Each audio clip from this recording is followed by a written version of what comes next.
नमस्ते, प्रणाम आप सभी को। मैं रंजना राज। आज मेरा नया गाना रिलीज हो चुका है रंजना राज ऑफिशियल पे। देवरा छानता ढोंढ़ी में पुआ, देवरा छानता ढोंढ़ी में पुआ। एक बार रंजना राज ऑफिशियल पे आप लोग जाके इस गाने को सुनिए लोग, और खूब सारा कमेंट कीजिए लोग, खूब सारा शेयर कीजिए लोग। हाँ, होलिया में खोदी खोदी कइले बकुआ, छानता देवरा छानता देवरा, हमरा ढोढ़िए में पुआ, छानता देवरा हमरा ढोढ़िए में पुआ। छानता देवरा हमरा ढोढ़िए में पुआ, देवरा छानता हमरा ढोढ़िए में पुआ। रंजना राज ऑफिशियल पे रिलीज है। आप लोग इस गाने को जरूर सुनिए लोग, और रंजना राज चैनल को ज़्यादा से ज़्यादा सब्सक्राइब कीजिए लोग।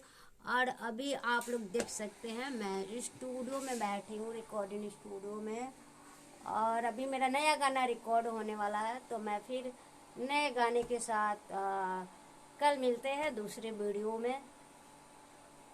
और ये भी बताइएगा लो, अपना राय दीजिएगा लो, आप लोग किस टाइप के गाना सुनना चाहते हैं लोग, उस टाइप के मैं गाना आप लोगों के लिए गाऊंगी।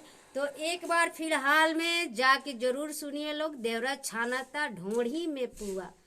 होली स्पेशल सॉन्ग आप सबके लिए रिलीज है रंजना राज ऑफिशियल पे।